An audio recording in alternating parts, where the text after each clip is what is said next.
الحمد للہ وکفا وسلام علی عبادہ الذین اصطفا اما بعد فاعوذ باللہ من الشیطان الرجیم بسم اللہ الرحمن الرحیم فاذکرونی اذکرکم واشکروا لی ولا تکفرون رب اشرح لی صدری ویسر لی امری واحلل عقدۃ من لسانی یفقہوا قولی سبحانک لا علم لنا الا ما علمتنا انک انت العلیم الحکیم ان اللہ وملائکتہ یصلون علی النبی یا ایہا الذین آمنوا صلوا علیہ وسلموا تسلیما اللہم صل علی محمد عبدک ورسولک وصل علی المؤمنین والمؤمنات والمسلمین والمسلمات صدق اللہ العظیم وصدق رسولہ النبی الکریم ونحن علی ذلک لمن الشاہدین والشاکرین والحمد للہ رب العالمین۔ اللہ رب العزت کا بے حد کرم اور احسان ہے، اللہ تعالیٰ نے ہمیں صبح کے اس بابرکت وقت میں مل بیٹھنے کا یہ موقع عطا فرمایا۔ اللہ تعالیٰ ہم سب کے اس مل بیٹھنے کو قبول فرمائے، اسے اللہ اپنی رضا کا ذریعہ بنائے۔ یہ صبح کا جو وقت ہے یہ اللہ تعالیٰ کے انعامات میں سے یہ بھی بہت بڑا انعام ہے، اور اس وقت میں جو اللہ نے برکتیں رکھی ہیں اس سارا دن میں وہ برکتیں موجود نہیں جو اللہ نے صبح کے وقت میں برکت رکھی ہے۔ یہی صبح کا وقت ہوتا ہے کہ جب اللہ تعالیٰ مخلوقات میں رزق کو تقسیم فرماتے ہیں، یہی وہ وقت ہوتا ہے کہ جب صبح میں جتنی بھی مخلوقات ہیں اس صبح کے وقت میں اللہ کو یاد کرتی ہیں، اللہ کا ذکر کرتی ہیں، چاہے ہمیں اس کا احساس اور ادراک نہیں ہے، لیکن اللہ کی ہر مخلوق اللہ کا ذکر کرتی ہے، اللہ کو یاد کرتی ہے۔ تو یہ صبح کا وقت اکثر یہ دیکھا جاتا ہے کہ ہم غفلت میں گزار دیتے ہیں، سو کر گزار دیتے ہیں، جبکہ یہ صبح کا وقت ایسا ہے کہ اگر اس وقت میں آدمی صبح کو بیدار ہو کر اور نماز فجر کی جماعت کے ساتھ پڑھ کر ذکر اذکار کرے، کچھ معمولات کو ادا کرے، اشراق کی نماز پڑھے، اس سارے دن کے لیے اللہ تعالیٰ اس کے کاموں کے مددگار ہو جاتے ہیں، اللہ کی مدد اس کے شامل حال ہوتی ہے۔ اللہ تعالیٰ کا جو ذکر ہے یہ بہت بڑی چیز ہے، وَلَذِكْرُ اللَّهِ أَكْبَرُ۔ جس طرح سے ایک انسان کو اس جسمانی حیات کے لیے، اس جسمانی زندگی کو باقی رکھنے کے لیے آکسیجن کی ضرورت ہوتی ہے کہ بغیر آکسیجن کے ہر آدمی سوچتا ہے کہ وہ کس طرح سے زندہ رہے گا، تو اسی طرح سے ہماری روح جو ہمارے اس جسم کو لے کر چل رہی ہے، ہمارے روح کی جو آکسیجن ہے وہ اللہ کا ذکر ہے۔ ہم جسم کی آکسیجن کا خیال تو کرتے ہیں لیکن روح کی آکسیجن کا خیال نہیں کرتے، یعنی اللہ کا ذکر نہیں کرتے۔ اللہ نے انسان کو دو چیزوں سے مرکب بنایا ہے، ایک تو یہ ظاہر کا جسم ہے جو ہمیں نظر آتا ہے، لیکن اس جسم میں جو اصل چیز ہے وہ روح ہے۔ اور اگر کسی سے پوچھا جائے کہ جسم روح کو لے کر چل رہا ہے یا روح جسم کو لے کر چل رہی ہے، تو ہر آدمی کا جواب یہی ہوگا کہ روح انسان کے جسم کو لے کر چل رہی ہے، اور جب تک روح کا ناطہ، روح کا تعلق اس جسم کے ساتھ باقی رہتا ہے، یہ جسم بھی کارآمد ہے، اور جب روح کا ناطہ اس جسم سے ٹوٹ جاتا ہے تو پھر اس جسم کو کوئی رکھنے کے لیے آمادہ نہیں ہوتا۔ جسم تو وہی ہے لیکن کوئی کتنا ہی پیارا کیوں نہ ہو پھر کہتے ہیں بھائی جلدی سی منزل پہ پہنچا دو. تو پتہ یہ چلا کہ اصل چیز تو انسان کی روح ہے. اور جب ہم اپنے جسم کی غذا کا، اس کی صحت کا اتنا خیال کرتے ہیں، نقصان والی چیزوں سے بچتے ہیں، کارآمد چیزوں کو استعمال کرتے ہیں، اور اگر کوئی ڈاکٹر، طبیب کوئی پرہیز بتا دے اس پرہیز پر بھی عمل کرتے ہیں، لیکن جب روح کا معاملہ آتا ہے تو ہم غفلت کے اندر مبتلا ہوتے ہیں. جیسے جسمانی طبیب ہے ایسے روحانی طبیب بھی ہے. اور روحانی طبیب اگر یہ کہے کہ بھائی اس روح کو بھی غذا کی ضرورت ہے، اور وہ غذا اللہ کا ذکر ہے، اس اللہ کے ذکر کو اختیار کرو، تو ہماری سمجھ میں نہیں آتی کہ روح کو کس چیز کی، کون سی غذا کی ضرورت ہے. اور اگر یہ کہا جائے کہ اللہ کی نافرمانی اور گناہ سے بچو کہ یہ انسان کی روح کو، اس کی روحانیت کو کمزور کرنے والی چیزیں ہیں، اللہ کی نافرمانی اور گناہ، تو یہ بھی بات انسان کی سمجھ میں نہیں آتی. کہتے ہم تو اچھے بھلے ہیں، صحت مند ہیں، کوئی ہمارے جسم میں بیماری تو نہیں ہے، تو یہ کون سی بات ہے کہ جسم کو اندر سے کوئی بیماری لگ جائے گی، کوئی کمزور ہو جائے گا. حقیقت یہی ہے. بات بڑی آسانی سے سمجھ میں آ سکتی ہے. انسان کے اندر دو قوتیں ہیں، ایک اس کی روحانی قوت ہے، روح کی قوت، روح کا پاور، اور ایک اس کی نفسانی قوت ہے. اگر انسان اپنے کو جانچنا چاہتا ہے، پرکھنا چاہتا ہے، تو بڑی آسانی سے پرکھ سکتا ہے کہ اس کی کس قوت کا غلبہ ہے، کون سی قوت کو غلبہ ہے، آسانی سے پرکھ سکتا ہے. اگر نیکی کا کرنا آسان ہے، نیکی کو آسانی سے بجا لاتا ہے، گناہوں سے آسانی سے بچ جاتا ہے، نفس اور شیطان گناہ کے تقاضے پیدا کرتے ہیں، لیکن ہمت کر کے یہ گناہ سے اپنے آپ کو بچا لیتا ہے، تو علامت ہے کہ نیکی بھی ہو رہی ہے، گناہ سے بچنے کی ہمت بھی ہے، تو اس کی روحانیت غالب ہے، روح کی جو قوت ہے وہ غالب ہے. اور روح کی قوت جب غالب ہوتی ہے جب اللہ کا ذکر انسان کرتا ہے، اللہ کو یاد کرتا ہے. اور یہ بات بھی ذہن میں رکھیے کہ ہم جتنی بھی قسم کی عبادات کرتے ہیں، تلاوت کرتے ہیں، تسبیحات کا اہتمام کرتے ہیں، یہ سب اللہ کے ذکر میں داخل ہے. نماز ہے، روزہ ہے، حج ہے، زکوٰۃ ہے، جو بھی نیکی ہے اللہ کا ذکر ہے، اللہ کی یاد ہے. اور یہ سب کچھ اللہ کی یاد کے لیے قائم کیا گیا ہے کہ اس زمین پر بندہ اللہ کی یاد کو قائم کرے. اسی مقصد کے لیے اللہ نے زمین پر ہمیں بھیجا ہے. تو یہ اس بات کی علامت ہے کہ اس کے اندر جو روحانیت ہے وہ پروان چڑھ رہی ہے. نیکی کا کرنا بھی اس کے لیے آسان ہے، گناہ سے بچنا بھی آسان ہے. اور سب سے آسان مثال تو یہ فجر کی نماز ہے نا، کہ جس کے اندر فکر ہوتی ہے، روحانیت جس کی قوی ہوتی ہے، اس کے لیے بستر کا چھوڑنا، سردی کے موسم میں نرم گرم بستر کا چھوڑنا اور باہر نکل کر آنا، اللہ کے گھر تک آنا آسان ہوتا ہے. وہ پرواہ نہیں کرتا، دوڑا دوڑا چلا آتا ہے. بوڑھے بوڑھے ضعیف لوگ ہیں، چلے آتے ہیں، اور جوان سوتے رہ جاتے ہیں. تو آخر یہ کیا چیز ہے کہ ان کے اندر ایک روحانیت ہے، ایک طاقت ہے جو انہیں اٹھا کر اللہ کے گھر تک لے آتی ہے. اور وہ جو جوان ہے، بظاہر جوان نظر آتا ہے، لیکن اس نے اپنے اندر کی روحانیت کو پروان نہیں چڑھایا. یہی وجہ ہے کہ اس کے لیے اللہ کے گھر تک آنا مشکل ہو رہا ہے، اس کے لیے بستر کا چھوڑنا مشکل ہو رہا ہے. تو بہت سی چیزوں سے ہم اس بات کو پہچان سکتے ہیں.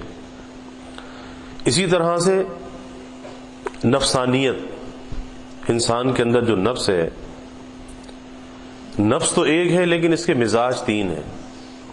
ایک نفس امارہ ہے، وما ابرئ نفسی ان النفس لامارۃ بالسوء، کہ یہ انسان کا جو نفس ہے نا، اسے بری بات ہو جاتا ہے. اور یہ جو بری بات جو نفس ہو جاتا ہے، یہ نفس امارہ ہے، کہ جس کے اندر برائی ہے، شر ہے، خیر کا کوئی نام نہیں ہے، یہ نفسانیت کا کہ اعلیٰ پیمانے پر کھڑا ہے کہ گناہ ہی گناہ، شر ہی شر، برائی ہی برائی، نیکی کی طرف آتا ہی نہیں، یہ نفس امارہ ہے۔ پھر اگر آدمی اس کے اوپر محنت کرتا ہے، اس کی خواہشات کو کچلتا ہے، کیونکہ اس نفس کی خواہشات کیا ہیں؟ نفس کی خواہشات ہیں اس سے اللہ سے دور کیا جائے، اور نیکی کا کرنا اس نفس پر بھاری ہے، شاق ہے، اور گناہ میں سے لذت آتی ہے، گناہ میں سے مزہ آتا ہے۔ تو یہ لذت والے کام تو چاہتا ہے جس میں اسے لذت آئے، نفس کو لذت آئے، جس میں نفسانیت ہو، شہوانیت ہو، لیکن نیکی کا کرنا اس کے اوپر بھاری ہے، بوجھ ہے، اس سے بھاگتا ہے۔ لیکن جب انسان اس کا مقابلہ کرتا ہے، اس کی نفسانیت کو پامال کرتا ہے، اس سے لڑتا ہے، تو یہ اس کی جو نفسانیت ہے وہ کمزور ہونے لگتی ہے۔ اور پھر اس کا دوسرا درجہ ہے جس کی اللہ نے قرآن میں قسم کھائی، وہ بن نفس اللوامہ، یہ نفس لوامہ، یہ مابین خیر و شر ہے، کبھی نیکی کی طرف، کبھی برائی کی طرف، مابین خیر و شر۔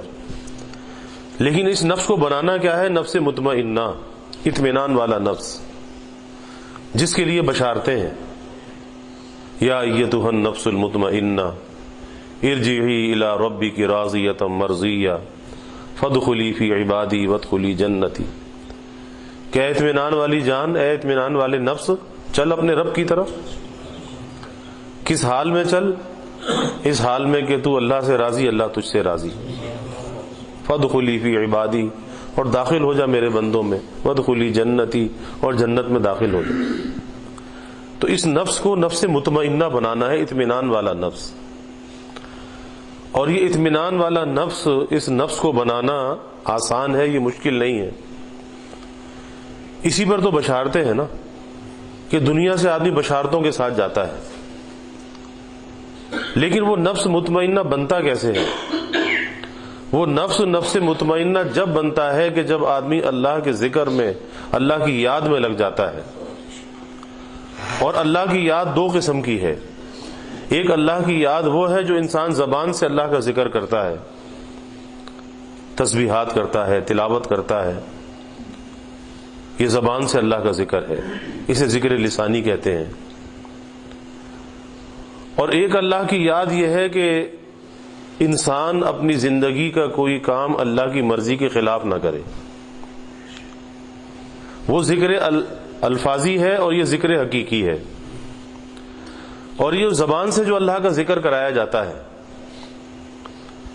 حدیث میں بھی آتا ہے افضل الذکر لا الہ الا اللہ، کہ تمام اذکار میں جو افضل ذکر ہے وہ لا الہ الا اللہ کا ذکر ہے۔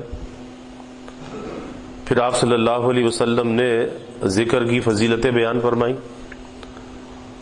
آپ نے فرمایا کہ ہر چیز کی ایک قلعی ہوتی ہے، قلعی سمجھتے ہیں نا، برتنوں پہ پہلے قلعی چڑھائی جاتی تھی، اب تو وہ قلعی کا زمانہ چلا گیا۔ لِكُلِّ شَيْءٍ سِقَالَةٌ وَسِقَالَةُ الْقُلُوبِ ذِكْرُ اللَّهِ، کہ ہر چیز کی ایک قلعی ہے۔ آپ نے فرمایا دلوں کی جو قلعی ہے وہ اللہ کا ذکر ہے، ذکر اللہ ہے۔ تو اس ذکر اللہ کے ذریعے سے اللہ کو یاد کر کے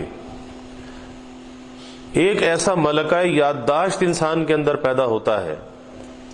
یہ جو اللہ کا نام لینا، کلمہ طیبہ کا ورد کرنا، تسبیحات کا اہتمام کرنا، اس کا مقصد خالی کوئی زبان سے رٹا لگانا نہیں ہے، اس کا مقصد یہ ہے کہ اللہ تعالیٰ کی یاد دل کے اندر پیدا ہو جائے، اللہ تعالیٰ کا استحضار دل کے اندر پیدا ہو جائے، اور وہ استحضار ایسا ہو جو صرف مسجد میں نہ ہو، جب مسجد سے باہر جائے تو مسجد سے باہر جا کر بھی وہ استحضار قائم رہے۔ جیسے مسجد میں آ کر یہ اللہ کی عبدیت کے، غلامی کے حق کو ادا کرتا ہے، اللہ کے سامنے سر بسجود ہوتا ہے، اللہ کے سامنے جھک جاتا ہے، تو اسی طرح سے یہ مسجد سے جب باہر جائے، اللہ کی یاد ایسی رچی بسی ہو، وہ استحضار ایسا قائم ہو کہ پھر اس کی زبان نہ بہکنے پائے، اس کی آنکھ نہ بہکنے پائے، اس کے ہاتھ نہ بہکنے پائیں، یہ کسی سے جھوٹ نہ بولے، یہ ملاوٹ نہ کرے، یہ کسی کو دھوکہ نہ دے، اور جب ایک آدمی، اللہ نے ہمیں ایسا دین دیا ہے عجیب و غریب، اس کا کوئی دنیا کے اندر بدل نہیں ہے، اللہ نے جو ہمیں یہ دین عطا کر فرمایا ہے کہ اگر انسان تھوڑی سی فکر کے ساتھ اپنی زندگی کو گزارے، اس کی پوری زندگی ذکر کا نمونہ ہوتی ہے، ہر حالت کے اندر وہ ذاکر ہوتا ہے، ہر حالت کے اندر وہ ذاکر ہے۔ ایک آدمی اپنی دکان پر ہے، تجارت کر رہا ہے، گاہک سے سودا لین دین کر رہا ہے، بظاہر اس کی زبان پر اللہ کا ذکر نہیں ہو تو گاہک سے باتیں کر رہا ہے نا، اپنا سودا دکھا رہا ہے، گاہک کو مطمئن کر رہا ہے، لیکن اس کے دل کے اندر ایک فکر ہے، اور وہ فکر یہ ہے کہ میں نے لقمہ حلال حاصل کرنا ہے، حرام سے بچنا ہے، جھوٹ نہیں بولنا، دھوکہ نہیں دینا، تو وہ کسب حلال میں لگا ہوا ہے۔ اب بظاہر اس کی زبان پر ذکر نہیں ہے لیکن یہ ذاکر ہے، کیونکہ اللہ کے حبیب صلی اللہ علیہ وسلم نے فرمایا کل مطیع للہ فہو ذاکر، ہر مطیع، ہر فرما بردار ذاکر ہے، جو اللہ کا ذکر کرنے والا ہے وہ ذاکر ہے۔ اب بظاہر یہ تسبیح اور یہ ذکر اللہ کا نام اس کی زبان پر تو نہیں ہے، لیکن ایک فکر اس کے دل کے اندر ہے، ایک یادداشت اس کے دل کے اندر ہے کہ میں نے حلال کا لقمہ حاصل کرنا ہے، حرام سے میں نے اپنے آپ کو بچانا ہے۔ ایک آدمی اپنی نوکری پر ہے، اپنی نوکری کے حق کو ادا کر رہا ہے، خیانت نہیں کرتا، امانت کے ساتھ، دیانت کے ساتھ اپنی نوکری کو انجام دیتا ہے۔ اب بظاہر اس کی زبان پہ ذکر نہیں ہوتا، وہ تو اپنے دفتر کے کاموں کو نمٹا رہا ہے، کاموں کے اندر لگا ہوا ہے، لیکن دل کے اندر اس بات کا استحضار ہے کہ میں نے امانت سے، دیانت سے اپنے کام کو انجام دینا ہے، جو میری ڈیوٹی ہے اس کے اندر مجھے خیانت نہیں کرنی۔ یہ بھی ذاکر ہے، یہ بھی ذاکر ہے۔ اور قربان جائیے صحابہ کے عجیب سوال کیے اللہ کے حبیب صلی اللہ علیہ وسلم سے، سوال کیا کہ یا رسول اللہ صلی اللہ علیہ وسلم، ہم جو اپنی بیوی کے حق کو ادا کرتے ہیں کیا اس پر بھی ہمیں ثواب ملتا ہے؟ اب بظاہر تو یہ لگتا ہے کہ انسان اپنے ایک نفس کی خواہش کو پورا کرتا ہے، ایک جنسی خواہش کو پورا کرتا ہے، تو جب یہ اپنی خواہش کو پورا کر رہا ہے تو پھر ثواب کس بات کا ہے؟ لیکن صحابہ نے سوال کیا، آپ نے فرمایا کہ ہاں ثواب ملتا ہے، ثواب ملتا ہے۔ کس لیے؟ کہ اگر اس خواہش کو ناجائز جگہ پہ پورا کرتا تو گناہ ہوتا، اور جب حلال اور جائز جگہ پر خواہش کو پورا کر رہا ہے اس پر بھی ثواب ہے، کیونکہ حرام سے بچ رہا ہے تو اس پر بھی ثواب ہے۔ تو اصل چیز کیا ہے؟ اللہ تعالیٰ کا ذکر ہے، اور اس ذکر کے لیے اللہ نے قرآن میں فرمایا اذکروا اللہ ذکرا کثیرا، ایمان والوں کو خطاب فرمایا کہ کثرت سے اللہ کا ذکر کرو، کثرت سے اللہ کا ذکر کرو۔ اور آج ہم نے کثرت تو دور کی بات ہے، ہم نے تو قلت کو بھی اختیار نہیں کیا، قلت کو بھی اختیار نہیں کیا۔ کچھ عادتیں ایسی بگڑی کہ باتیں بنانے کی عادت پڑ گئی، فضول بیٹھ کر گپے لگانا، وقت کو ضائع کرنا، غیبتیں کرنا، اس کی عادتیں پڑ گئی، جبکہ وقت انسان کی زندگی کا سب سے قیمتی سرمایہ، اور زندگی کا ایک ایک لمحہ ایسا ہے کہ اس کا کوئی بدل نہیں ہے، اس کا کوئی بدل نہیں ہے۔ اور اس کی اہمیت کا اس بات سے پتہ چلتا ہے کہ وقت کی اہمیت کیا ہے، اور یہ وقت کتنی قابل قدر چیز ہے کہ حدیث میں آتا ہے کہ جب جنتی جنت میں چلا جائے گا تو جنت میں جانے کے بعد کوئی دکھ، کوئی غم، کوئی پریشانی نہیں ہوگی، سب ختم ہو جائے گا۔ لیکن اہل جنت کو اس ایک بات کا افسوس ہوگا، حسرت ہوگی، اور وہ اسی بات پر افسوس اور حسرت ہوگی کہ وہ لمحات زندگی جو بغیر اللہ کی یاد کے گزارے ہوں گے اس دنیا میں، اس کو یاد کر کے دل میں حسرت آئے گی، افسوس ہوگا، کاش کہ ان لمحات میں بھی اللہ کا ذکر کرتے۔ کیونکہ آج ہمیں اللہ کے ذکر کی جو قیمت ہے، قدر و منزلت ہے، آج ہمیں اس کا اندازہ نہیں ہے۔ لیکن جب آدمی اس عالم آخرت میں جائے گا، اور عالم آخرت دور کی بات ہے، جیسے ہی انسان کا سانس جو ہے اس جسم سے جدا ہوتا ہے، اس کی روح پرواز کرتی ہے، پھر اسے اس کی قدر و منزلت کا پتہ چل جاتا ہے کہ ایک مرتبہ سبحان اللہ کہنے کی کیا اہمیت ہے، ایک مرتبہ الحمدللہ کہنے کی کیا اہمیت ہے۔ ادھر آنکھ بند ہوتی ہے، اس کی قیمت کا پتہ چل جاتا ہے۔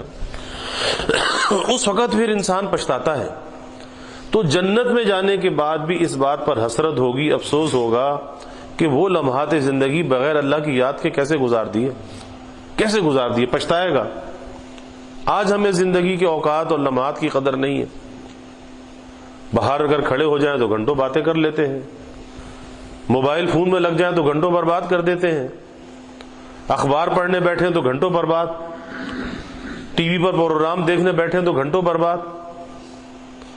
تو کبھی سوچنا چاہیے کہ اتنا وقت جو ضائع ہو رہا ہے, اللہ نے انسان کو عقل و شعور دیا ہے, اچھے اور برے کی شناخت دی ہے, کہ اگر کسی کی جیب میں 1000 کا نوٹ بھی ہے اور وہ بازار جاتا ہے, 1000 کا نوٹ خرچ کرتا ہے, اس کی کوشش ہوتی ہے کہ کارآمد چیزیں خریدوں, وہ ناکارہ چیز نہ خریدوں, کیونکہ میرا پیسہ خرچ ہو رہا ہے. اور جس چیز کو خریدتا ہے تو آنکھیں کھول کے دیکھتا بھی ہے. کوئی فروٹ بھی لیتا ہے تو گلا سڑا فروٹ نہیں لیتا, کوئی داغ دھبے والا نہیں لیتا, صاف چیز لیتا ہے, کیونکہ جیب سے پیسہ جا رہا ہے. تو یہ چاہتا ہے کہ اس پیسے کا بہترین نعم البدل مجھے ملنا چاہیے. تو بھائی یہ زندگی کا پیسہ بھی تو خرچ ہو رہا ہے, یہ بھی تو خرچ ہو رہا ہے, یہ بھی تو سرمایہ ہے نا. تو یہ اس مال, دنیا کے مال و دولت سے بڑھ کر یہ قیمتی چیز ہے. تو یہ زندگی کا پیسہ یہ بھی تو خرچ ہو رہا ہے. اللہ نے ہمیں تاجر آخرت بنایا ہے, تجارت کے لیے دنیا میں اللہ نے جو بھیجا, تاجر آخرت بنا کر بھیجا ہے, آخرت کی تجارت کے لیے. اور اس کے لیے سرمایہ, تجارت کے لیے سرمایہ چاہیے نا, وقت کا سرمایہ دے دیے. جاؤ اس وقت کے سرمایہ کو خرچ کرو کارآمد چیزوں کے اندر. اب دیکھنا چاہیے کہ کیا اس سے ہم کوئی کارآمد کام کر رہے ہیں, اور اس وقت کی ہم کتنی قدردانی کر رہے ہیں, کیا قدردانی ہے وقت کی. اکثر وقت فضولیات میں ضائع ہو رہا ہے.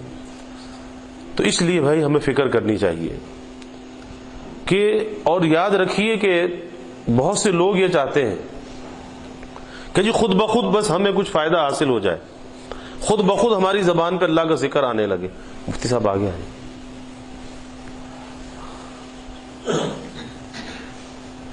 تو یاد رکھیے کہ کسی کام کی عادت کو قائم کرنے کے لیے خود کچھ کرنا پڑتا ہے, لیکن جب آدمی اس عادت کے لیے اپنے کو مجبور کر کے اس کو اختیار کرتا ہے تو کرتے کرتے پھر عادت ایسی قائم ہوتی ہے کہ پھر غیر اختیاری طور پر بھی اس کی زبان سے اللہ کا ذکر ہٹتا نہیں ہے.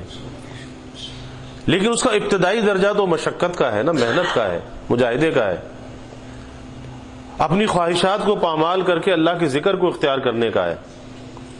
اور آسان سی بات ہے, اگر زبان پہ اللہ کا ذکر نہیں آتا ہاتھ میں تسبیح لے لیں, اس میں شرمانے کی کون سی بات ہے.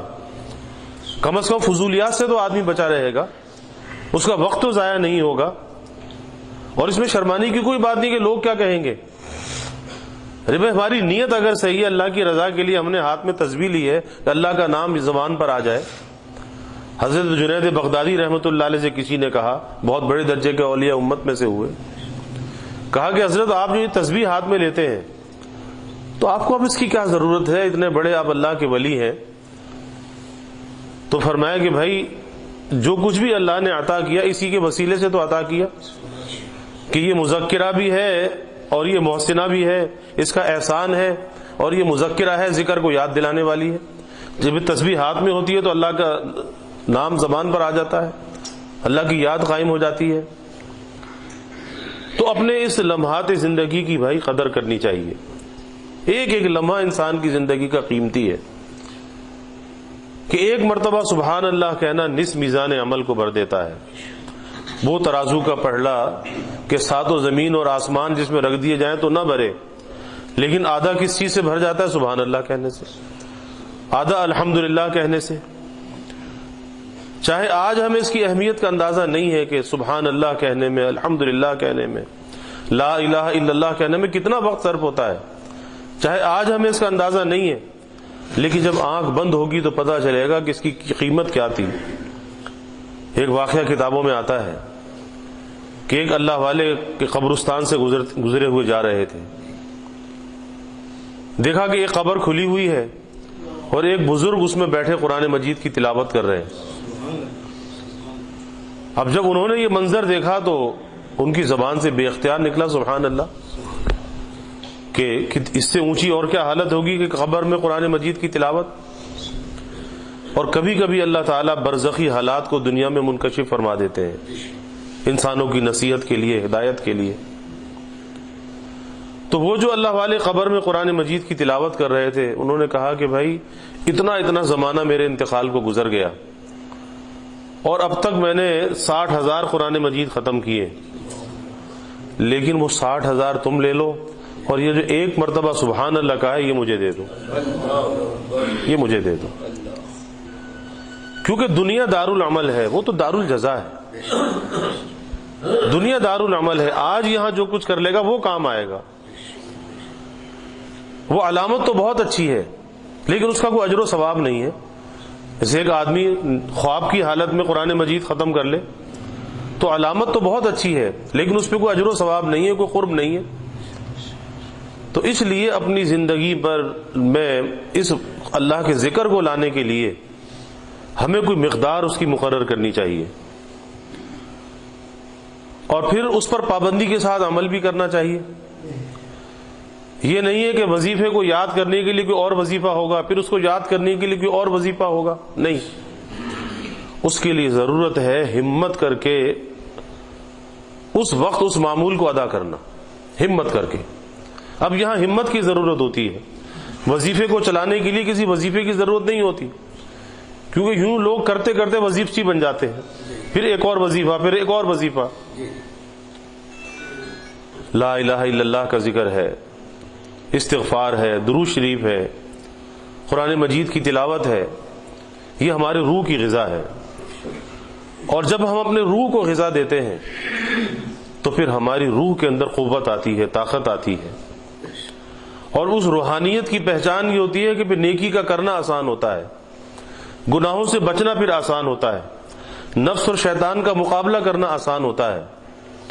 اور اگر ہم اس روح کو غذا نہیں دیتے تو بظاہر دیکھنے میں تو اچھا بھلا جوان نظر آتا ہے، تندرست نظر آتا ہے، لیکن اندر سے اتنا بے ہمت ہے، بزدل ہے کہ نہ وہ نفس کا مقابلہ کر سکتا ہے نہ شیطان کا، کیونکہ اس کی روحانیت کمزور ہے. اس لیے نفس بھی دشمن ہے، شیطان بھی دشمن ہے. اور دشمن سے مقابلہ کرنے کے لیے ظاہر ہے کہ آدمی بھائی مسلح ہوتا ہے، اسے ہتھیار چاہیے. اور مومن کا ہتھیار کیا ہے؟ اللہ کا ذکر ہے. یہ مومن کا ہتھیار ہے، اللہ کا ذکر، کہ جب اللہ کا ذکر یہ کرتا اللہ کی مدد آتی ہے، اللہ کی طرف سے اس کے انوار آتے ہیں اور اس سے دلوں کے اندر روشنی آتی ہے، دلوں کی ظلمتیں دور ہوتی ہیں، دلوں کے اندھیرے دور ہوتے ہیں. تو ہمیں اللہ کے ذکر کی بھائی عادت کو اختیار کرنا چاہیے اور اس کے لیے کوئی مقدار، چاہے وہ قلیل ہی مقدار کیوں نہ ہو، لیکن کوئی مقدار اپنے لیے مقرر کرنی چاہیے کہ میں نے اتنا لا الہ الا اللہ کا ذکر کرنا ہے، اتنا میں نے تیسرا کلمہ پڑھنا ہے، اتنا میں نے قرآن مجید کی تلاوت کرنی ہے، روزانہ میں نے اتنا استغفار کرنا ہے. اور کوئی اتنا ہی بزدل ہے، کم ہمت ہے تو بھائی زیادہ نہ کرے، 10 دفعہ سے شروع کر دے. 10 دفعہ میں کیا وقت صرف ہوتا ہے کہ 10 مرتبہ لا الہ الا اللہ کا ورد کر لے، 10 مرتبہ تیسرا کلمہ پڑھ لے، استغفار پڑھ لے، درود پاک پڑھ لے، قرآن مجید کی تلاوت جتنا ہو سکتا ہے. اگر نہیں ہو سکتی ایک رکوع پڑھ سکتا ہے تو ایک رکوع پڑھ لے. لیکن اللہ کے ذکر سے بھائی دلوں کو آباد کرنا چاہیے. اگر اللہ کا ذکر انسان کی زندگی میں نہیں ہوتا پھر یہ دل ویران ہوتے ہیں، اس میں وحشت ہوتی ہے. یہ دل جیسے اجڑے ہوئے ویران گھر ہوتے ہیں نا، پھر اس کی وہ مثال ہوتی ہے جیسے اجڑا ہوا ویران گھر ہو، قساوت ہوتی ہے. اور یہ زیادہ باتیں کرنا یہ کوئی خوبی اور کمال کی بات نہیں ہے کہ چر چر چر چر زبان چل رہی ہے اور سمجھتے کہ یہ کوئی زیادہ قابلیت کی بات ہے. ہاں، خاموش رہنا اس میں نجات ہے، لیکن زیادہ باتیں کرنے میں نجات نہیں ہے، کامیابی نہیں ہے. کیونکہ جو کچھ زبان سے نکل رہا ہے وہ لکھا جا رہا ہے، اس کا حساب دینا پڑے گا. اور جب آدمی بولنا شروع کرتا ہے تو بس جوش خطابت میں بولتا چلا جاتا ہے، باتیں کرتا ہے تو پھر کہیں اس کو کوئی رکاوٹ نہیں ہوتی کہ کیا بول رہا ہوں اور کیا بولنا چاہیے کیا نہیں بولنا چاہیے، بولتا چلا جاتا ہے. لیکن اس کا حساب دینا ہوگا، یہ ذہن میں رکھنا چاہیے. یہ خالی بولنا ایسے ہی نہیں ہے کہ بس یہ کہ ہوا میں گم ہو رہا ہے، نہیں، ایک ایک لفظ کا حساب دینا ہوگا کہ زبان سے کیا نکالا تھا، اس کا حساب دینا ہوگا. اس لیے بولنے سے پہلے سوچنا چاہیے کہ پہلے تول اور بعد میں بول. تو یہ جو زبان چرچر چلنے کی عادت ہے، اس کا مصرف درست کرنا چاہیے. اور مصرف کی درستی یہی ہے، اسے اللہ کے ذکر میں لگا دو کہ زبان چلتی بھی رہے گی، عادت بھی برقرار رہے گی، لیکن وہ زبان کا چلنا بڑا مبارک ہوگا. وہ اللہ کے ذکر کے ساتھ ہوگا، اللہ کی یاد کے ساتھ ہوگا، اور پھر اس کی بہاریں انسان کی زندگی کے اندر آئیں گی. دل کی ویرانی، دل کی وحشت دور ہوگی. اور جب کوئی معمول آدمی مقرر کر لے تو پھر بزرگوں نے فرمایا کہ اپنے آپ کو اس کا تابع کر دے، اس معمول کو اپنا تابع نہ بنائے. آج لوگ کیا کرتے ہیں کہ معمول تو مقرر کر لیتے ہیں لیکن اس کو اپنا تابع کر لیتے ہیں کہ جب فرصت ہوگی تو کر لیں گے، اور نہیں ہوئی تو نہ کیا. نہیں، اپنے نفس پر قید ڈالنی چاہیے، اس نفس کو مقید کرنا چاہیے، اس سے کام لینا چاہیے. اتنا کام تو تجھے کرنا ہے، اس کے بغیر یہ نفس قابو میں نہیں آتا.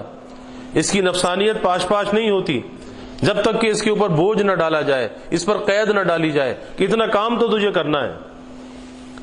ورنہ پھر یہی ہوگا کہ یہ نفس جو ہے پھر ہمیں نفسانیت کا شکار کرے گا، پھر گناہوں کا چھوڑنا مشکل ہوگا، پھر نیکی کا کرنا مشکل ہوگا.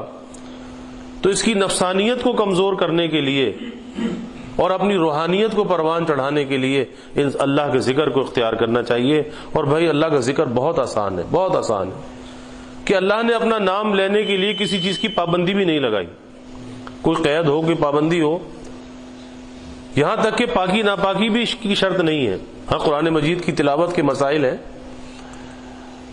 لیکن اللہ کا نام لینے کے لیے اس کی بھی شرط نہیں ہے کہ قبلہ روح ہونا ہو، کہ وضو کرنا، کہ غسل کرنا، نہیں، کوئی قید نہیں.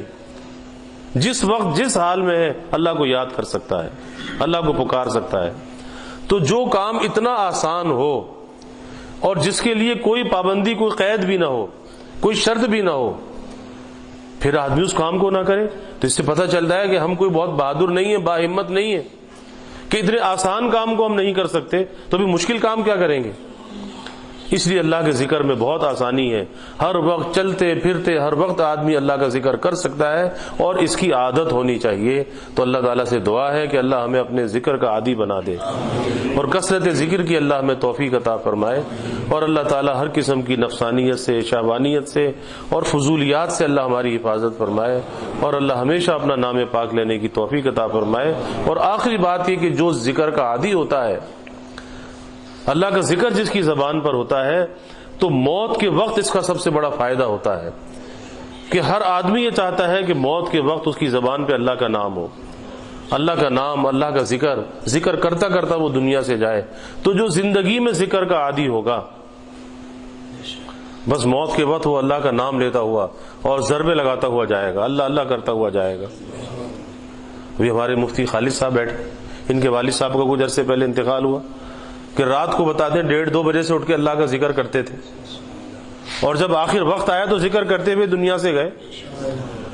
تو جس چیز کی آدمی عادت قائم کر لے گا، موت کے وقت وہی عادت غالب ہوگی، وہی عادت غالب ہوگی، کوئی اچنبے کی بات نہیں ہوگی. تو اگر زندگی میں ہماری طبیعت میں ذکر غالب ہوگا، زبان پر ذکر ہوگا، تو موت کے وقت کسی کو کلمہ یاد کرانے کی نوبت نہیں آئے گی. خود بخود کلمہ زبان پر ہوگا، خود بخود اللہ کا نام زبان پر ہوگا. اور ہر آدمی کی یہ خواہش ہے کہ جی موت کلمے والی ہو، ذکر والی ہو، اللہ کے دھیان والی ہو. وہ جبھی ہو سکتی ہے کہ جب زندگی میں اللہ کے ذکر کا ہم اپنے آپ کو عادی بنا لیں. اللہ ہم سب کو اس کی توفیق عطا فرمائے. وآخر دعوانا الحمدللہ. صاحب دعا کرا دیجیے.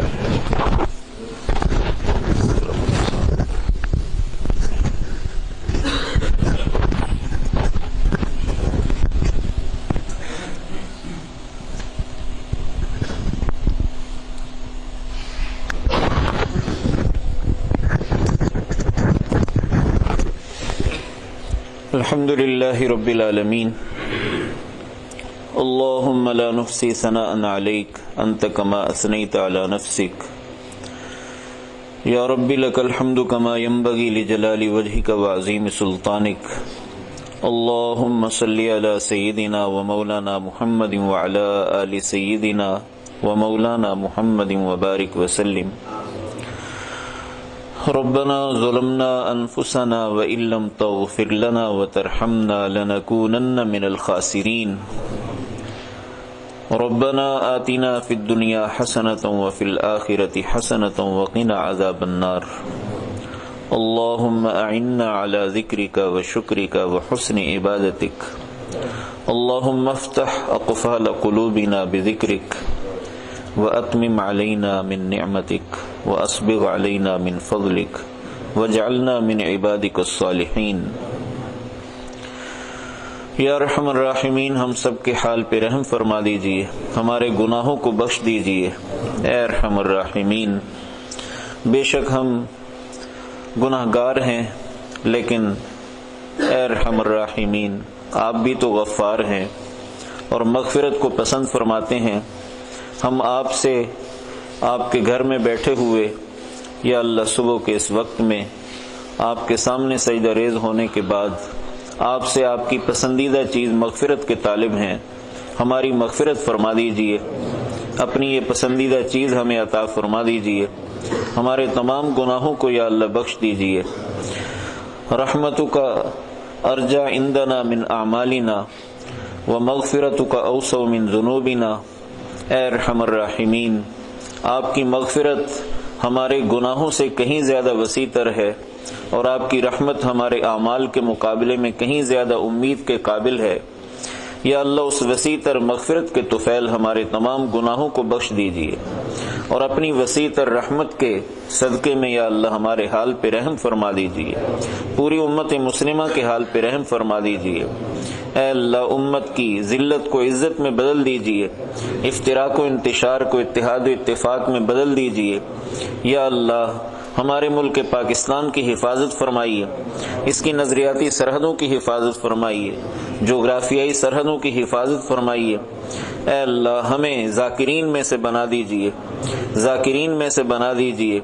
یا اللہ دل میں اپنی دھن اور اپنا دھیان نصیب فرما دیجئے، اور یا اللہ دل کی قساوت اور سختی سے ہمیں محفوظ فرما دیجئے۔ یا ارحم الراحمین، یا ارحم الراحمین ہم سب کو نیک اور ایک بنا دیجئے۔ یا اللہ بیٹھے ہوئے حضرات کے دلوں میں جو جائز مرادیں ہیں یا اللہ پوری فرما دیجئے۔ یا ارحم الراحمین ہمیں قرآن حکیم کے ساتھ بھی شغف عطا فرما دیجئے، یومیہ یا اللہ قرآن حکیم کی تلاوت کی توفیق عطا فرمائیے۔ اے ارحم الراحمین ہمیں زندگی کو بندگی میں لگانے کی توفیق عطا فرما دیجئے۔ اے اللہ ہمیں غفلت سے، قساوت سے اور معصیت سے یا اللہ بچا کے رکھیے، نفس اور شیطان کی چالوں سے ہماری حفاظت فرمائیے۔ یا ارحم الراحمین، یا ارحم الراحمین ہمیں اللہ والوں کے ساتھ جوڑے رکھیے، اور یا ارحم الراحمین زندگی اسلام پر اور موت ایمان پر عطا فرمائیے۔ اور یا اللہ ہمارا آخری سانس یا اللہ اپنی یاد کے ساتھ یا اللہ ہمیں نصیب فرمائیے۔ اے ارحم الراحمین خاتمہ اچھا فرما دیجئے۔ یا ارحم الراحمین ہماری دنیا بھی اچھی فرما دیجئے، آخرت بھی اچھی فرما دیجئے۔ ربنا تقبل منا انك انت السميع العليم وتب علينا انك انت التواب الرحيم وصلى الله تعالى على خير خلقه محمد وآله واصحابه اجمعين برحمتك يا ارحم الراحمين۔